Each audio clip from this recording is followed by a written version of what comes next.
Hi guys, we're on Overclocking TV with Mike. He's just scored the second spot on the GOC 2010 North America final. So Mike, how are you? How do you feel after the competition? Oh, very good actually. I'm quite happy how it went. I mean, like, as usually in a competition, a lot of things are going wrong, and I was doing very well in the first hour and then lost my first motherboard and my CPU. But on the other hand, I still limped over the finish line and got second. I'm quite happy about that because I thought I was gonna end up down on the bottom of the field after the first round. Yeah, but you see at the end you are second, so. Yeah, no, I'm very excited. Yeah, I'm very excited. I feel like the lucky winner right now. Yeah, because you didn't even expect that when you burned the first CPU and motherboard, right? Yes, correct. Yeah. So, did you have anything special for the installation? Did you use Vaseline or? Yeah, I was using Vaseline. Normally, I always submerge, and friends of mine talked me into oh, just take it easy and just don't do that. And I was using Vaseline. I was not quite as happy. I think submersion is still better. Okay, right. That's maybe why you burned the first board because of the condensation issue. It's possible. I mean, I actually insulated the entire board. First, I conformed the entire motherboard, and everything should have been covered pretty good. So actually, it might have not been condensation in this case. I actually don't think it was. I'm probably putting a little bit too much current through the board. A bit too much hardcore. A little bit too much hardcore, yeah. Yeah. So, did you have any special tricks for this competition? Did you just go and just match the better you had, or you have some specific tricks for specific benchmark? No, I didn't use any tweaks actually. I was just using pure CPU power. I mean, even though there's quite some areas here where you can tweak around, but in this case, I was just being able to use the brute force. And how high was the CPU frequency? The CPU frequency, I was running W prime at almost 6 gigahertz. But then I think it was about an hour or 70 minutes into the beginning, I killed the CPU, or the motherboard burned up, and then took the part of the CPU along with it, so I lost one memory channel.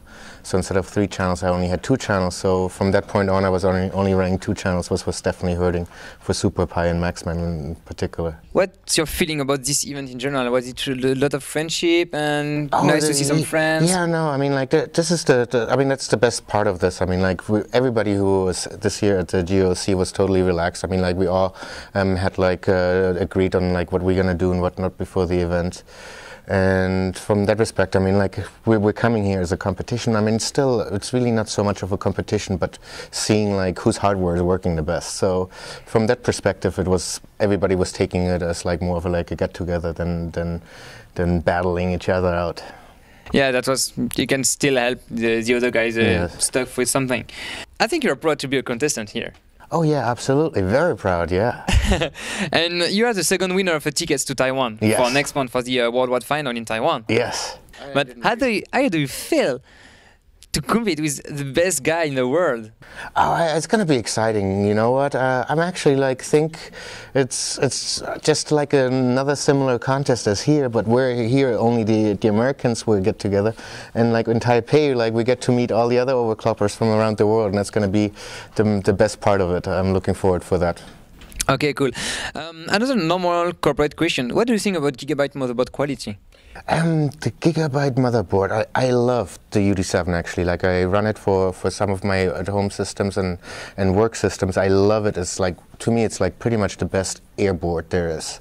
I mean, for extreme overclockings, I think we're abusing the board, and it's really not meant for that. But it does still incredibly well. I mean, being able to almost run at 6 gigahertz in W prime with all cores, it definitely shows the kind of quality the board has. But for air, I mean, to me, it's still probably the best X58 board out there. Okay, cool. Back to the event, back to the competition side. How did you prepare? You told us that you have a X58 UD7, right? Yeah, I have one, but that's been sitting in my daily work computer, which is doing a lot of video rendering.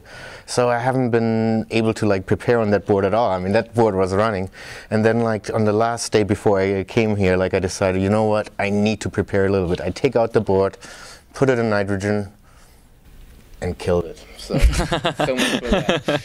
But that's part of the craziness that we do when we overclock. We always know we're gonna risk the hardware, and that was a bad choice on my end. I should have kept it on air.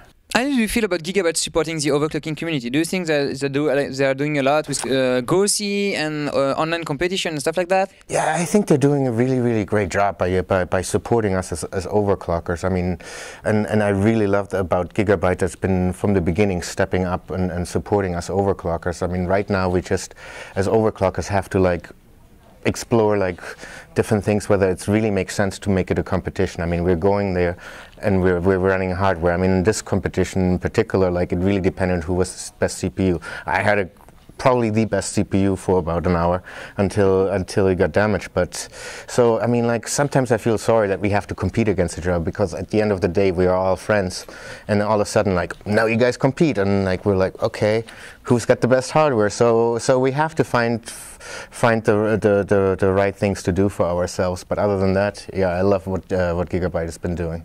If someone comes here, don't know anything about computer, how do you explain overclocking? Overclocking is basically finding a way to make your computer perform on a much higher and better level than it was initially intended to do. It's basically like getting more out of your money. Make that thing perform like an extra 20, 30, 40%, and be able to buy like a mid-level system and outperform like some of the most expensive systems on the market. Yeah, so basically you are investing your money in something you can get bigger scores and bigger performances on it. Yeah. Okay, I think you will go back home with a pretty huge system. Yeah. What will you do with that? With that system, probably that's gonna be like a gaming system. I mean, like right now these days I'm really starting to enjoy gaming again. So, and it's always good to have a system that you say, I'm not gonna touch it, I'm not gonna overclock it, I'm not gonna break it, I'm just gonna enjoy it. That's what this is gonna do. True, true. So thank you for your time. Thank you. We will see you in Taiwan for the Worldwide Final, and maybe we hope you the best there. Maybe you can win again. Oh, that would be wonderful. Yeah, that would be great. Looking forward. Thank you very much. Yeah, bye-bye. Bye-bye.